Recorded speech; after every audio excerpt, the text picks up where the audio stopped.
Hi, your host, Chris Flisher here. I've been producer and host of this podcast and radio show for the past 10 years.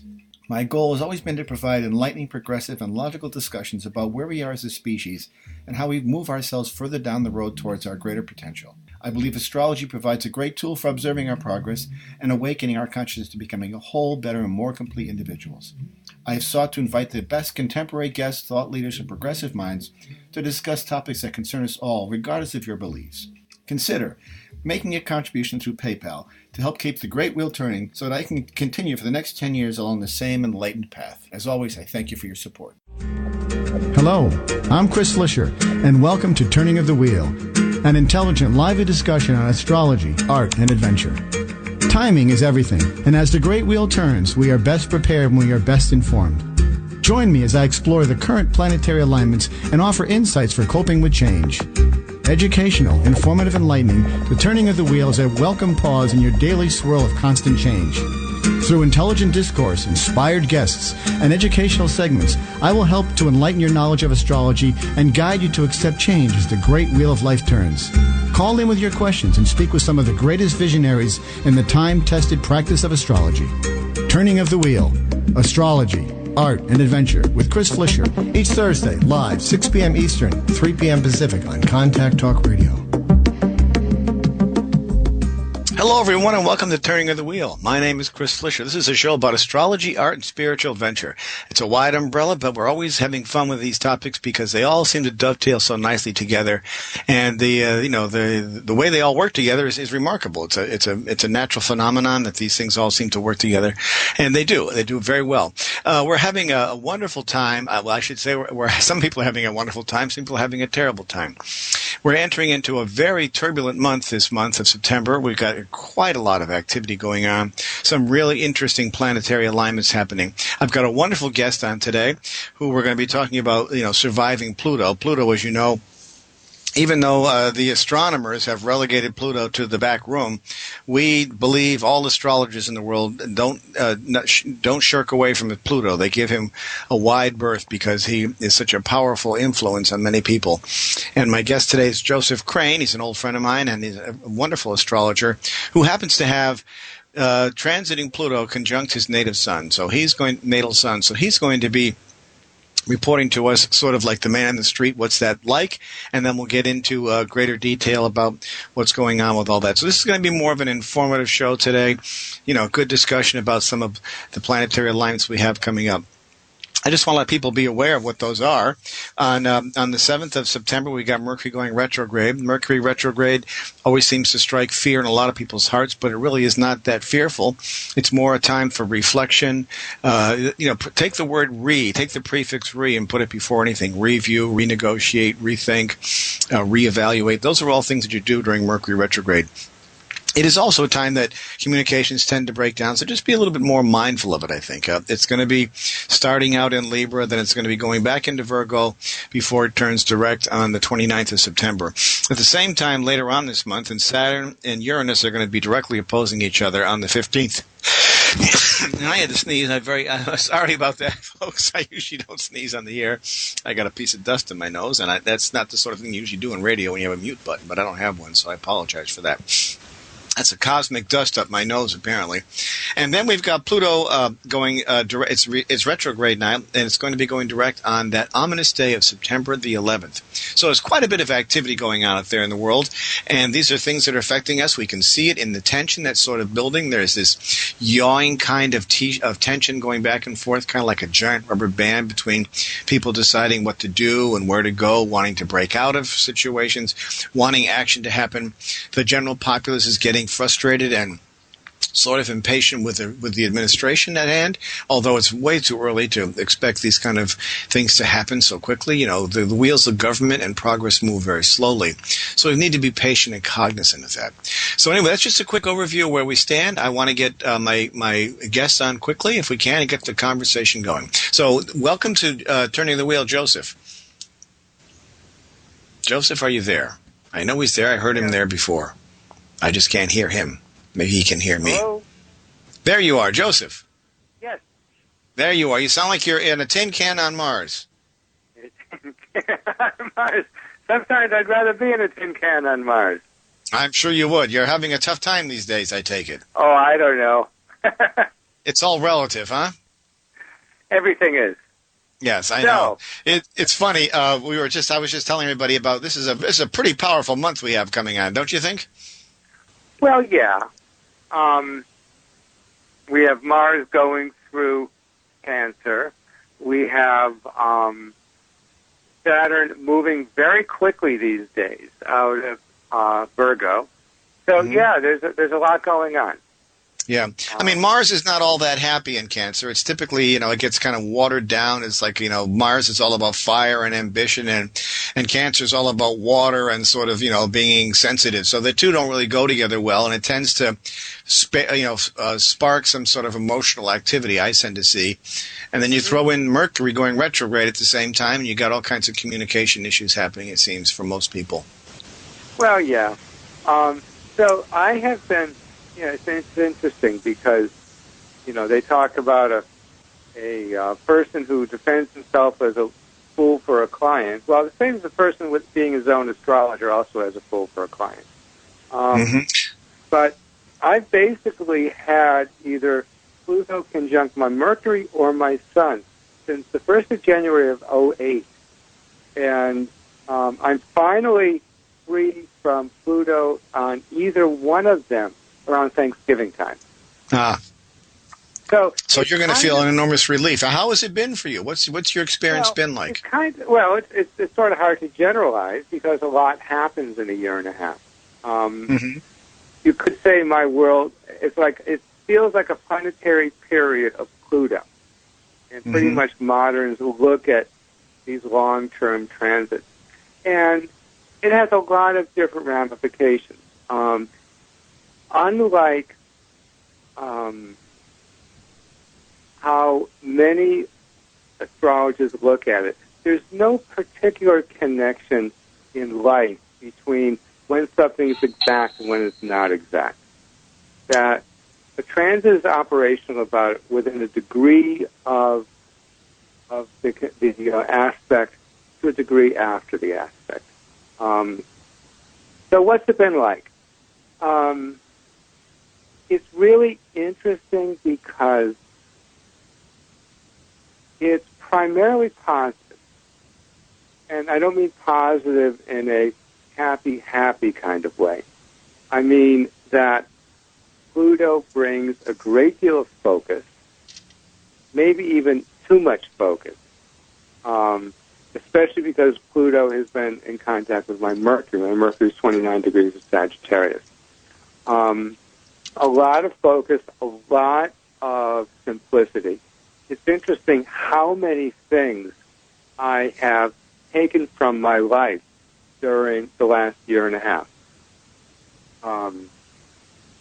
My energy has gone much more inner. I'm doing a lot of more difficult writing kinds of things than usual.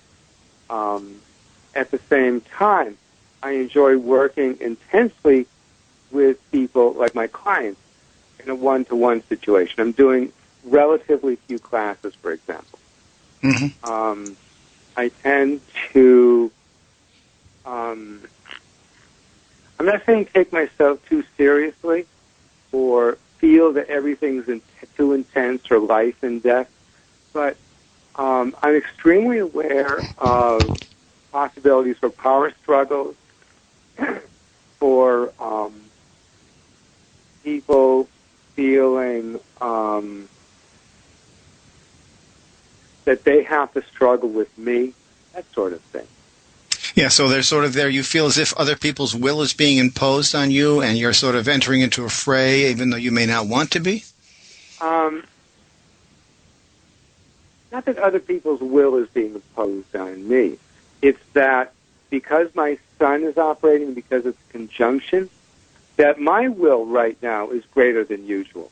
So my tendency is to wonder whether I'm imposing my will too much on others. Ah, I see. Well, this is the third pass of Pluto, isn't it? That's right. It's basically a station. Yeah, so it's kind of at that spot November. Where the damage has been done, I guess, or the impact has been felt, I should say. Well, it's hard to tell. It's kind of like it's hard to get a report of a baseball game in the seventh inning. Right. Ever notice how on sports pages, if a certain team wins, it almost seems preordained the way they write it? And, yeah, I've seen that, yeah. Yeah, and I think it's a little bit like how we do astrology. It's interesting being in the middle because the whole thing, I think, is still forming, but it hasn't completed its form. Mm-hmm.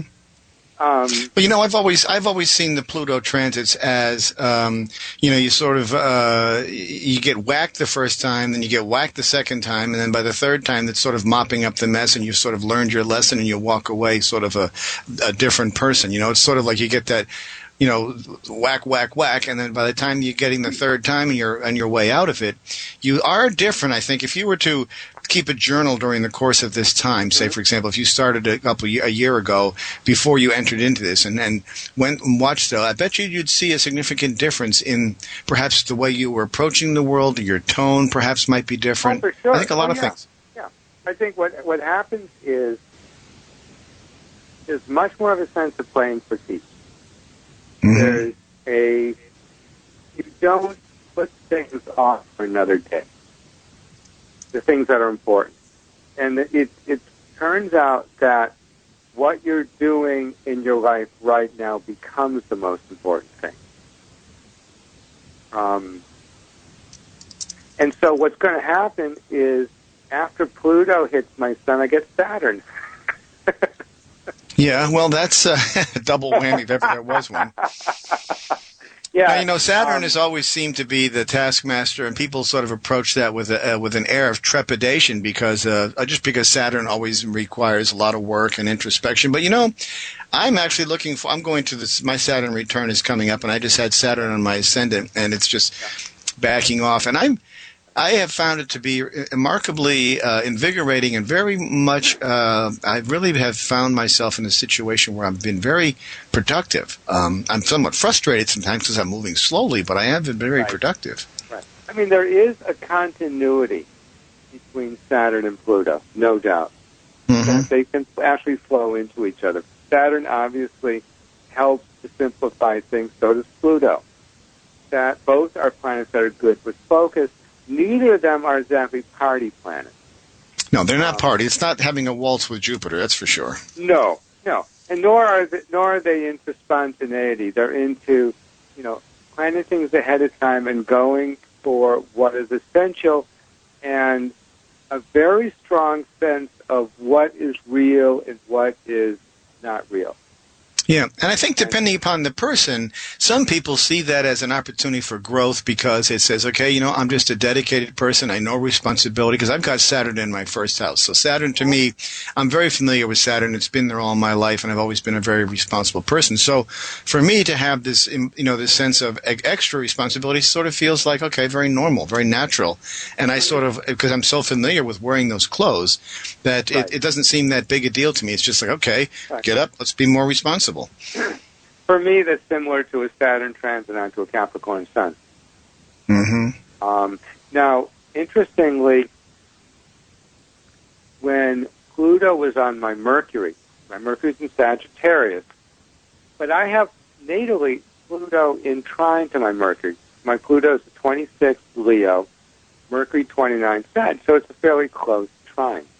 And so, to some extent, my thinking or, the kind of work I've been doing has been more creative and more interesting than usual. I think probably with a greater amount of depth, too, because it's all about research. It's about, delving in deeper. And I think that Pluto lends an air of severity, for lack of a better word, or an air of sort of seriousness to that. I like the word severity. That's very good. That you're basically not wasting your time pretending you're smart. You want to waste, right? That's what Mercury is very good at. Yes, it's a sense clever, it's good at being playful. It's good at, and especially Mercury and Sag can be a little bit of a show-off. Yeah, I can see it. There's very much of a braggadocio going on there. Absolutely. Guilty as charged. And with Pluto there, you just can't afford that kind of frivolity. And I don't think Pluto's does not suffer fools gladly. Right. In fact, the book that I'm working on now, I basically decided to start the manuscript. I didn't start the manuscript. I decided to start it about the same time that Pluto was on my Mercury. I realized I had enough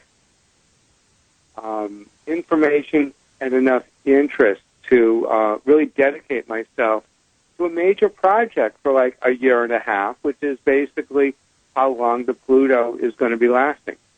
Mm-hmm.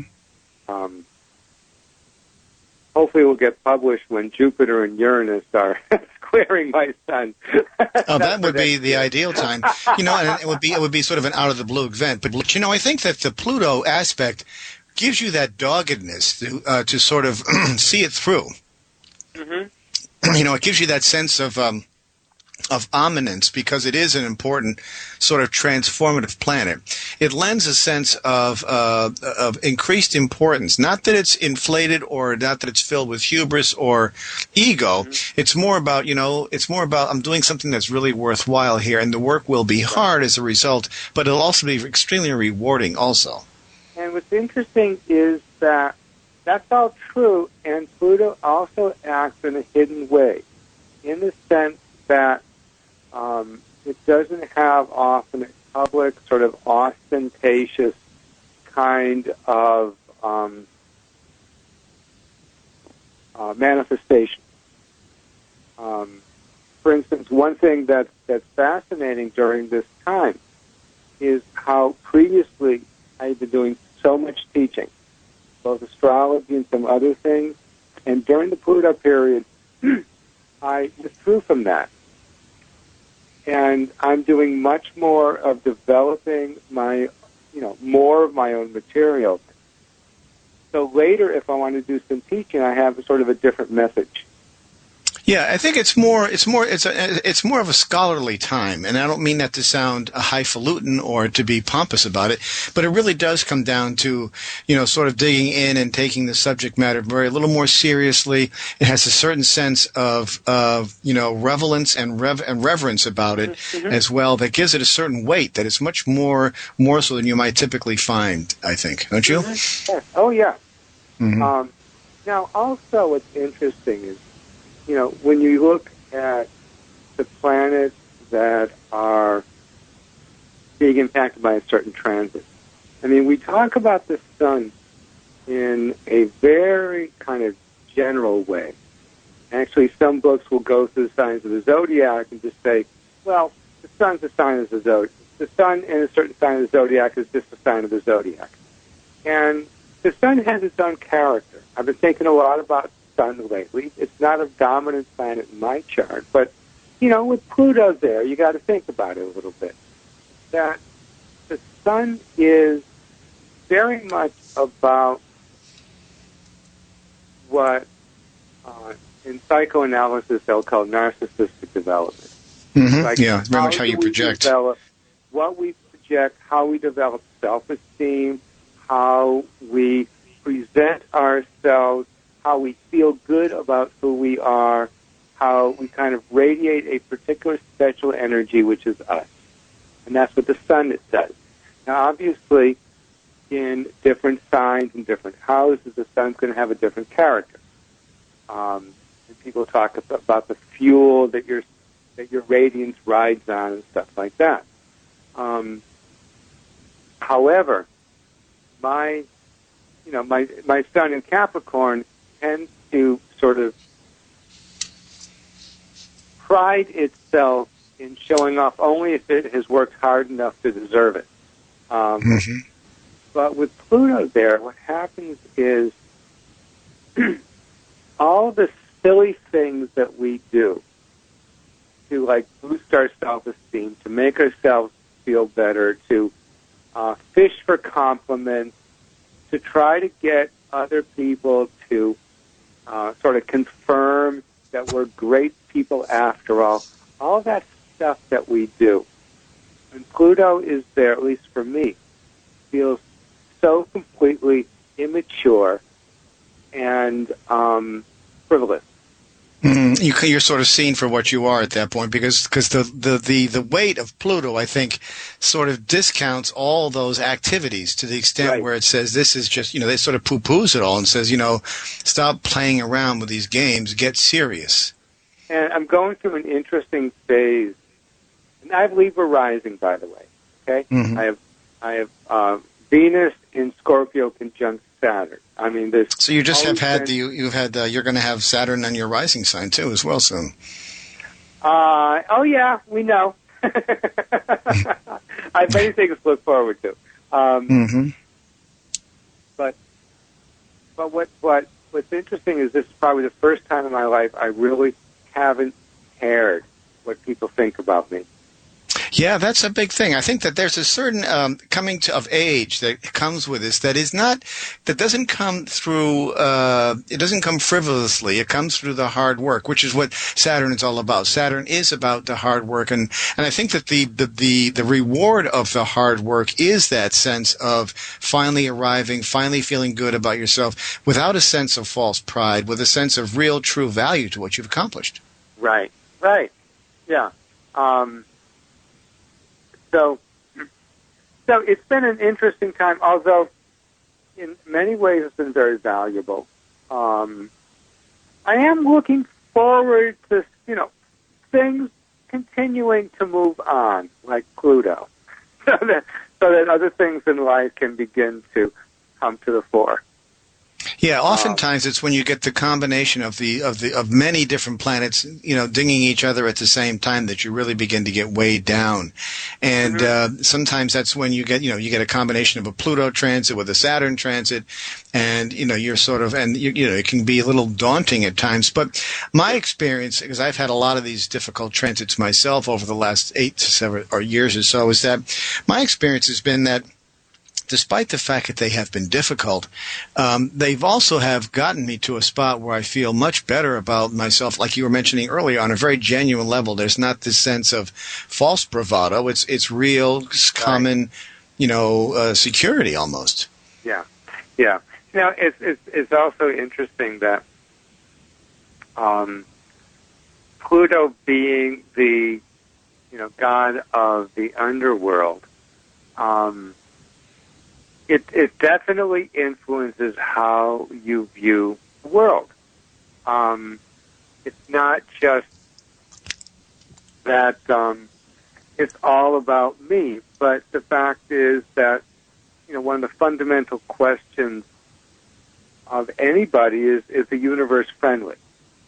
And obviously, when you're having a Jupiter transit, the universe is very friendly, especially a major one. Unfortunately, Jupiter doesn't moves too quickly as far as I'm concerned.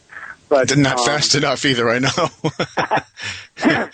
Saturn, the world is sort of a difficult place.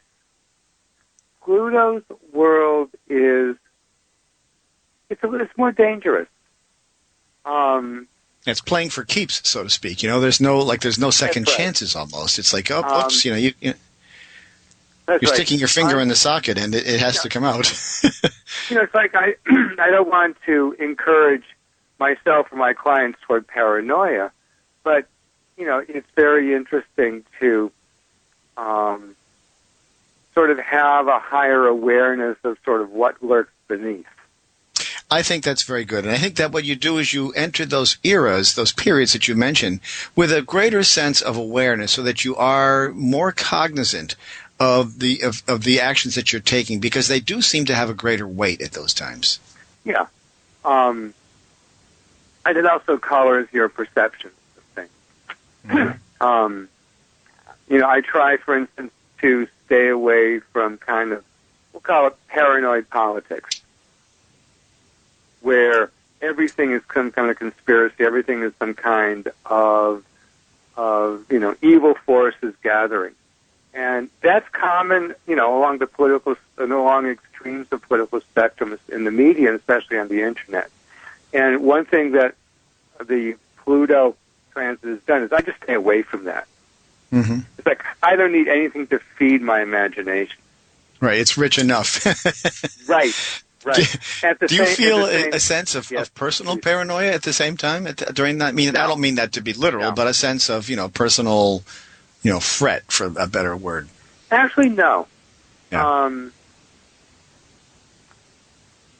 No, the world itself, and I'm obviously talking during a time of economic difficulty as well, but the world itself, I'm more sensitive to its dangerous qualities, which doesn't mean that I feel endangered personally.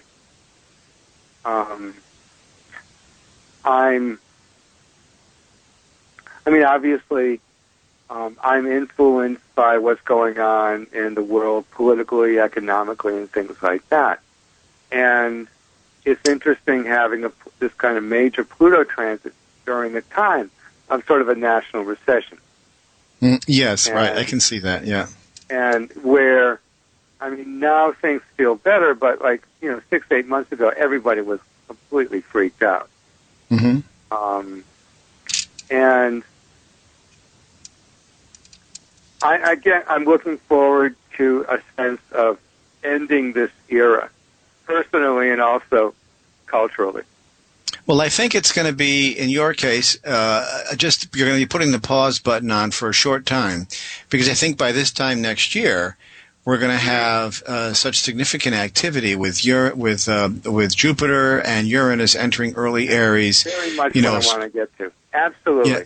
Yeah. Squaring Pluto, and then again opposing Saturn in Libra. That's going to be a significant amount of activity there. So I think that the pause button is coming up for you to get, at least to get Pluto off your neck, and for the short time. But I do think it's going to come back. So, and we're going to come back too, Joseph. We're going to take a quick break right here for about 2.5 minutes, and we should be back shortly after, and we can continue. I've got a particular caller who is in the same boat, who I might accept the call from just to get his view about what he's going through. Sounds but good. We should be back in about 2.5 minutes. Okay.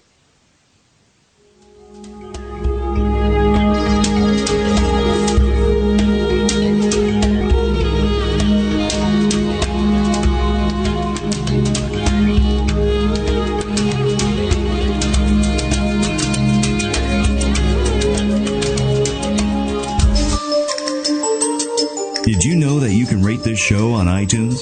The show you're listening to right now. It's true. You can leave your thoughts about the show, the topic, the guest. You can even leave a suggestion. Then, before you leave, rate the show. The hosts love hearing from you, so next time you download this show from iTunes, leave your thoughts and rate the show, for the host and for others. What is your destiny? Where are you going? What is your real purpose? Do you know? Do you want to know? Of course you do. It's your duty to yourself. We are all here for a reason, and we all have great potential. Discover all of this and more with a professional astrology reading. My name is Chris Flisher, and I can help you. Discover your strengths and work on your weaknesses, and live your life to its fullest capacity. Based on your birthday, birthplace, and birth time, an authentic astrology reading will allow you to live your life to the fullest and reveal your true purpose. Only real astrology can give you real information. It is your destiny, and it is your path. Write me at chris@chrisflisher.com and book a reading today. Or call me, 978-264-0668. That's 978-264-0668. www.chrisflisher.com. This is ContactTalkRadio.com. Consciousness in action. As the world shrinks and our barriers come down, diverse cultures are striving for harmony, balance, and peace. To ease the transition, we need to expand with color, light, and tolerance. Now, you can become a global citizen and embrace the color and clear spirit with the divine artwork of the mandala. Mandalas are a timeless artistic offering for creating unity, harmony, and peace. My name is Chris Flisher, and I've spent years creating mandalas, and they are now available online at www.chrisflisher.com. Come and experience the world of color, form, and function with t-shirts, coffee mugs, note cards, and limited edition prints. These vibrant, lively paintings and products express optimism, oneness, and spiritual balance for all who use them. at www.chrisflisher.com. www.chrisflisher.com, and enter a world of possibility and color.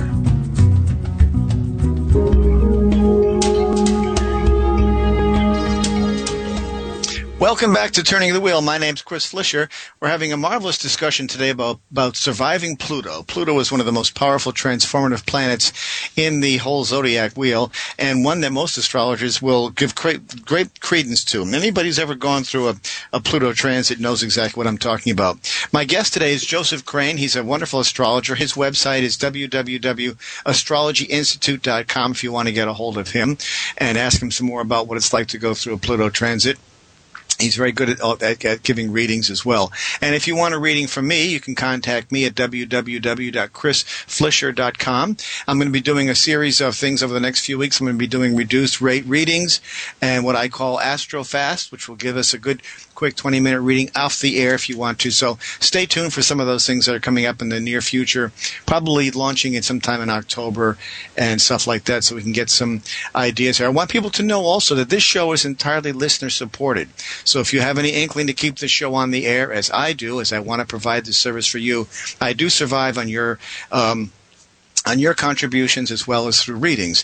And if you want to contact me to do that, to help to support the purpose here, you can contact me at chrisflisher.com and do it through PayPal. So you go to PayPal and just send whatever you feel up to my way at chrisflisher.com, and we'll make sure to keep this show on the air. As they say on WPBS, this is listener-supported radio. So I'm looking to you to have your help in this way to keep the show alive and kicking, because we are all under the gun with hard times here. So we've been talking about Pluto and its wonderful effects, as I say that with tongue-in-cheek, because it certainly is not an easy transit, with Joseph, my guest.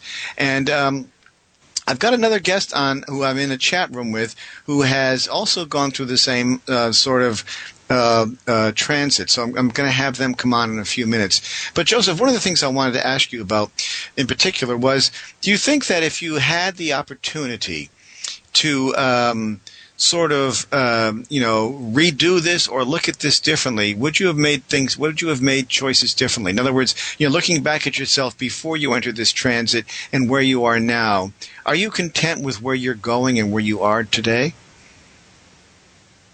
That's a very good question. I will probably have a much better answer when the Saturn transit comes, although I suspect that a Saturn transit gives very pessimistic answers. I'm not sure I would do anything different, because this is something I've been aware of for years. I can't say you plan for it, but you kind of let life happen, knowing that it's around the corner. I knew, for example, that I was going to get my book published in September of 2007, and then shortly after that I would have got all these Pluto transits. I also knew that my progress midheaven was going to conjunct my progressed Pluto. So I think I was expecting to have not a time of fun and fame and relaxation after my book came out, but more intensity. Mm-hmm. And I kind of planned for that. And I knew that I had, one more writing project that I really had to do. And I probably, if I could do it over, would have gone even further into simplicity and maybe let myself become more intense. But you know how it often happens that the outer world kind of does things for you that you're not ready to do yourself. Mm-hmm. Do you think that being an astrologer, you were better prepared for this whole transit? I mean, you obviously saw it coming years ago, and you knew it was coming, and you know what Pluto does because you're obviously advising clients. Do you think that being forewarned in this case allowed you to be forearmed? Absolutely. Mm-hmm. Yeah, I think it's a good time to bring my guest on because were not well informed. If you could, my guest is going to call, my other person is going to call, hopefully. Mm-hmm. It's fine to do that now. Okay, good. She's on the phone right now. Let's have her come on. What's your name? Shaman. Shaman. Okay, Shaman. I've been chatting with Shaman on the while we're having this conversation with Joseph. She has gone through a very similar transit with Pluto conjuncting her sun, and her experience has been remarkably different than Joseph's. And I'm wondering if the difference is because Joseph is an astrologer and knew it was coming, versus perhaps maybe you didn't know that, Shaman. I never saw it coming. I never saw the dark side. Mm-hmm.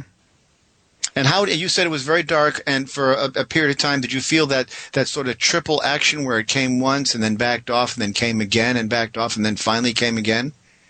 Exactly, and it came with a big sledgehammer right into my soul. Okay. So I have a question. Where's your natal Pluto? My natal Pluto is at 2 Virgo in the 12th house. 2 Virgo in the 12th. Okay. So you also had Saturn transiting that as well, a year ago or so. Oh yeah. I guess so. Yeah, Saturn is in Virgo now, and it probably about a year or two ago it was at that point. I can tell you exactly in a minute, but it would have had to be there. Well, my sun is at 0 Capricorn 05. Yeah. Wow, you're really at the solstice. And also you have Pluto trine Sun natally. Well, you would think that I'd be able to see into people's souls then, right, with a powerful Sun trine Pluto, but I didn't see into his soul. Mm-hmm. Yeah, well, you also had that strong Saturn at the same time. Saturn was right on top of your Virgo, so that would have been grinding away at you at the same time that you had the Pluto. So that's a double whammy. Right, so it was lawsuits and police and uncovering fraud, and I had a death threat and a cop, and my life was threatened. Mm-hmm. Okay. Did you know about any of this before this happened? Were you apprised of astrology, and did you know that this was going to be coming your way, or is this just sort of out of the blue for you? All I know is that everyone always said when Pluto hits your sun, it's transformational.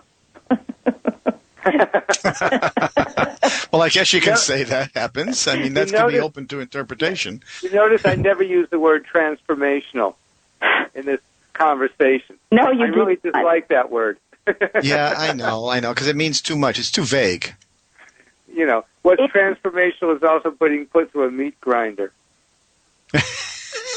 That's a good analogy. It's gut-wrenchingly, get down on your knees and pray to God you're going to live another day with sanity.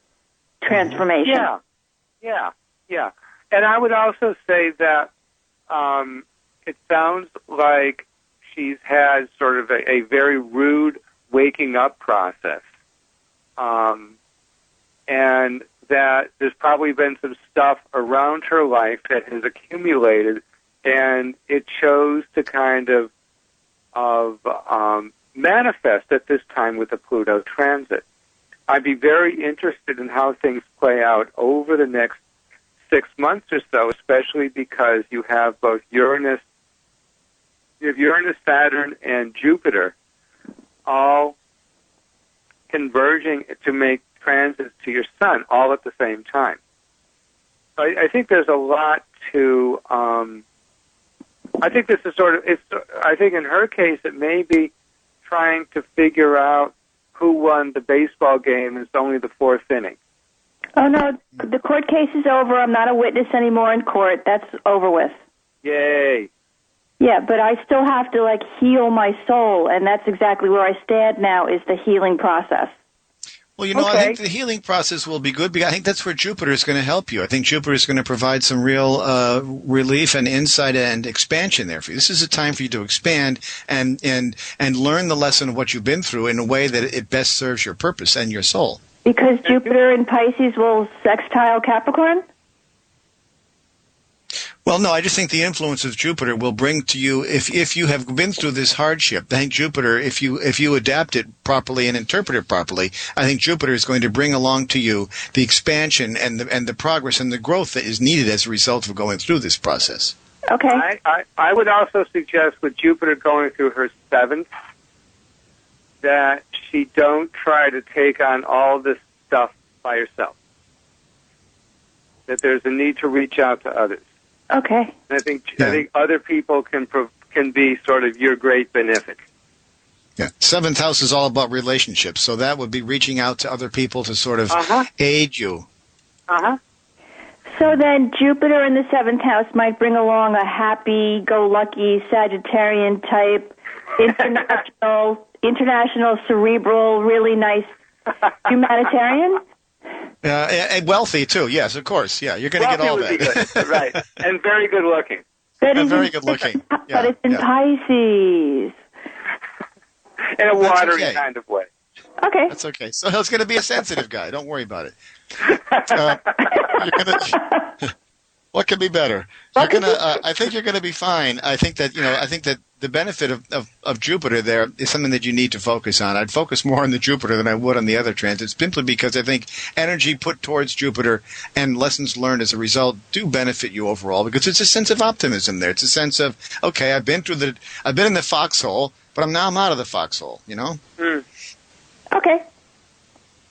Good well, luck it's been to interesting you. to hear that you've been through. I thank you very much. It's always insightful to get another opinion that, it's been tough for you, but, you have to think that the worst is over, and now you can lick your wounds and move on with a sense of grace. Yes, Pluto makes you look at your inner demons right in the face. You cannot run. That's exactly right. There's nowhere to hide. So Well said.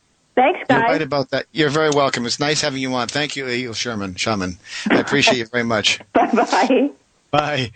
Well, everybody's experience is different. I think that, don't you think, Joseph, that the conflux of innumerable planetary alignments at the same time adds to the intensity, for sure?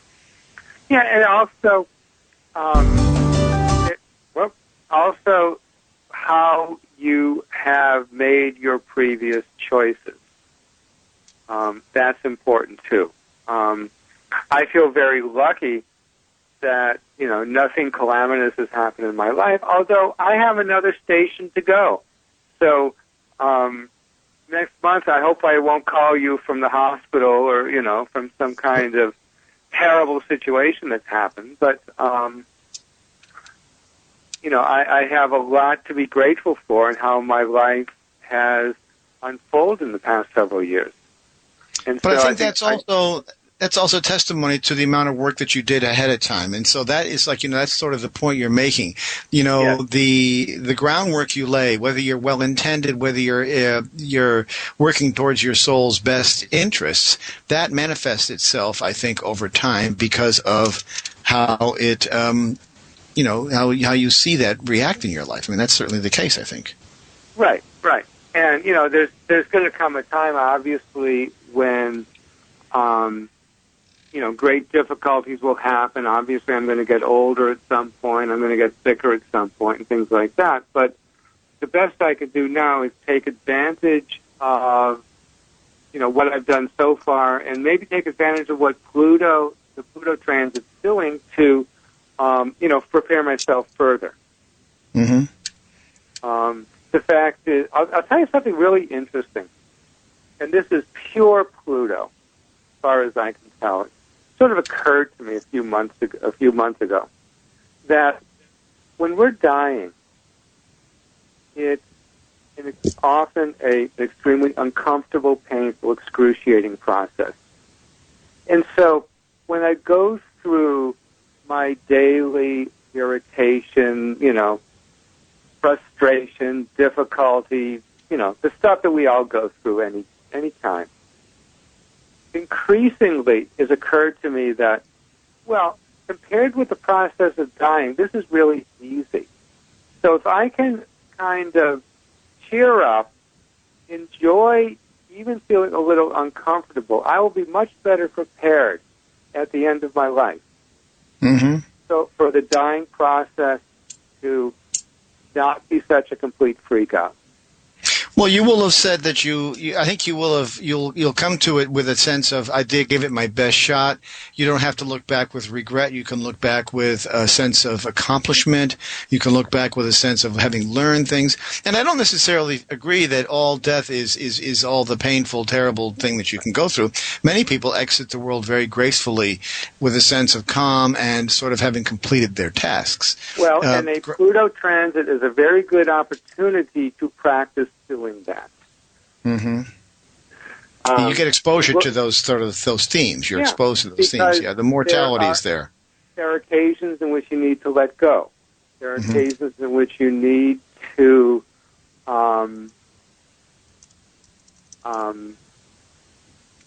deal with equanimity with some of the things that happen physically to us. Mm-hmm. So I think the Pluto transit has given me a much greater sense of mortality and a desire to approach my mortality creatively as opposed to being in some kind of vague denial. Yeah, I think that's very wise. And I think that that is very good, solid information for anybody who's faced with that sort of, with either that fear or are faced with that in their lives today. It's really how you approach it that will make that transit, and I use the word transit there, meaning from life to death, much easier, because I think if you can approach it with a sense of equanimity and a sense of curiosity even, that's very much of a Buddhist theme too, to sort of being in the now and experiencing what we are experiencing at the time that happens. Really is a very valid piece of what it means to live, I suppose, because it really is a circle that's come to a cycle that's come to an end to begin a new cycle.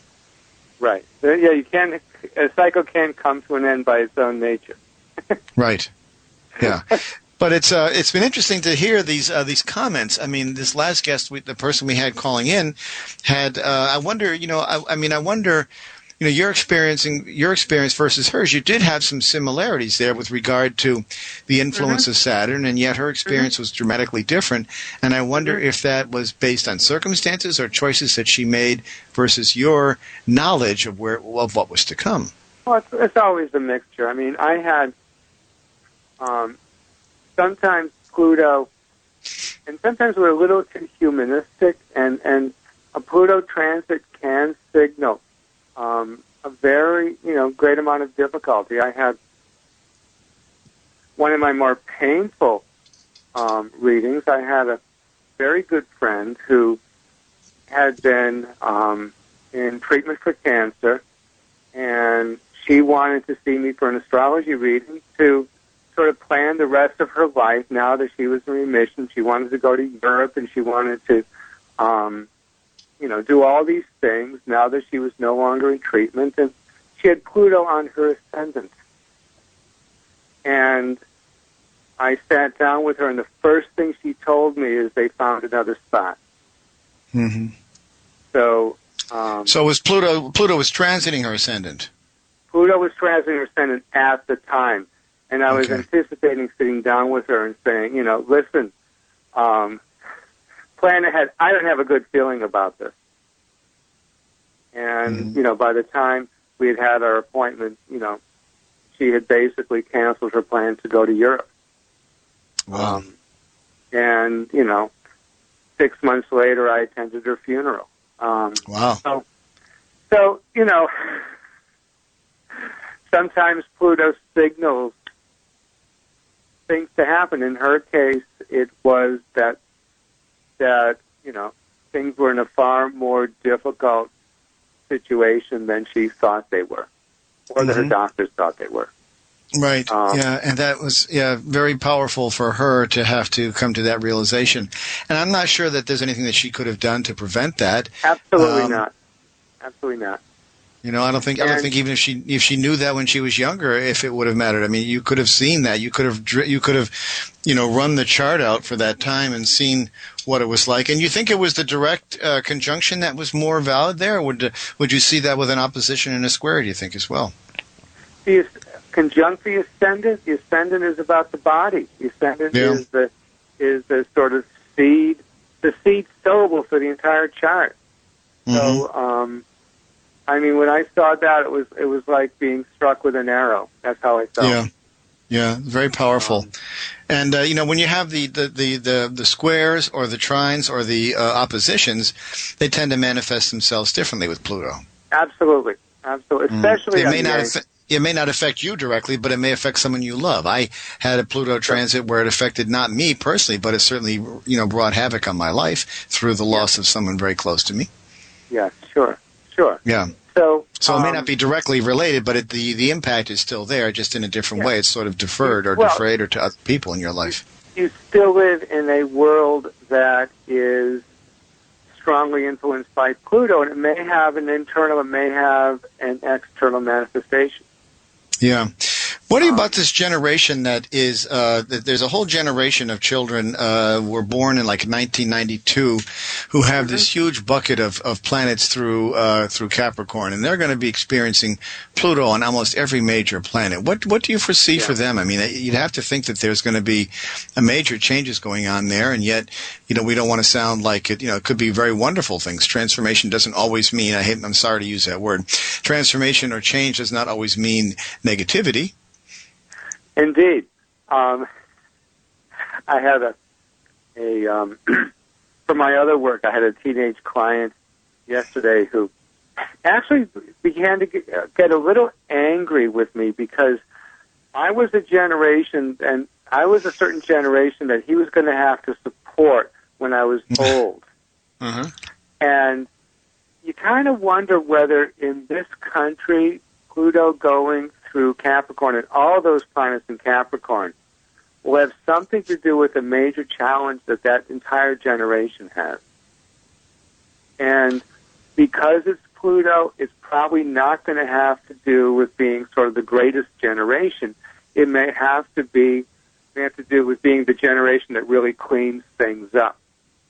Yeah, I think that's very valid, because things are, they were raised in a time when they had a taste of what life could be and how great it was. And they sort of became very familiar with what that lifestyle was. And I think that they're going to be faced with a life that's much different, whereby generations in the past have always come from hardship and then gone to sort of, pleasant times. In this case, we're going the opposite. And I think that that's what they're going to feel. They have sort of been born into a time of affluence, and yet we're going to be seeing the collapse of that, I think, to some degree. And without that, now, here I am with these Pluto transits, trying not to get unduly pessimistic, but, politically, when people see a loss of status, a decline, they often respond in a very negative way. When people see that their generation is much worse off than their parents or their grandparents, and there's a sense of dashed expectation, I think there can be major political repercussions. So, well, it can be very difficult to take. It's generational disappointment is what it is. Yeah.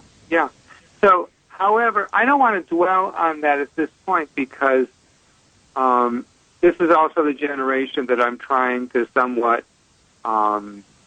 in some ways in my life, be more of a teacher to. And hopefully these are people who can use Pluto in I'm going to use the word transformative, in a transformative manner. Wow, and we got you on record for that one, too. That's okay. If you listen to all of me, you get it at the end. It's sort of like You've teased us all along. We finally get it. Absolutely. Well, I mean, sometimes there's just no other word to say. I mean, you can find you get your thesaurus out and try to find another word, but I still think we're going to come up with a similar phrase. But I think it's very valid, and I think the difference is just going to be between what they grew up with and what they're faced with. I think it's going to be a little bit different for them, but that's going to build character, and they'll survive, and all will be well, no doubt about it. And they will have to take care of me, which is fine. Yeah, I think so. Anyway, I want to wrap up a little bit here. We haven't got much time left, Joseph. I want people to know about you. Joseph is a wonderful astrologer. He's located out of Massachusetts. His website is www.astrologyinstitute.com. He's there for readings. He's written several books, which you can find on Amazon.com.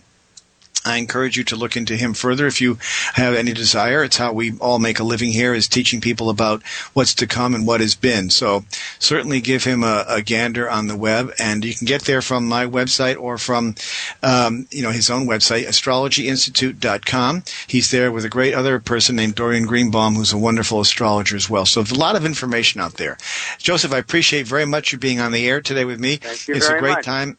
It's a great topic. I think we had a certain different approach to it. It was a little more fun, and it's just interesting to sort of get firsthand, experience of what it was all about. And especially coming from someone as knowledgeable as you, we can certainly learn quite a bit from you. So Okay. I appreciate you very much coming on the Thank you, air Chris. with me, and it's been great to have you, and we will catch up soon somewhere Yeah. in the annals of astrology, I'm sure. Absolutely. All right, Chris. Thanks, Joseph, Good very night. much. Take care. All right, Folks, bye-bye. stay tuned, and next week, another great show. I've got another great astrologer coming on, A.T. Mann. Tad Mann will be on, and we'll have another great show. He didn't show up last week, but he'll be here next week. So stay tuned and come back next week. Support me. This is listener-supported radio. Support me if you can in any way possible, and always be open to possibilities. And thank you for listening. You've been listening to Turning of the Wheel with your host, Chris Flisher. To schedule a reading with me or to order artwork, you may visit my website at www.chrisflisher.com. That's www.chrisflisher.com. Or email me, and you can call me at 978-264-0668. Thank you. And as always, be open to possibilities.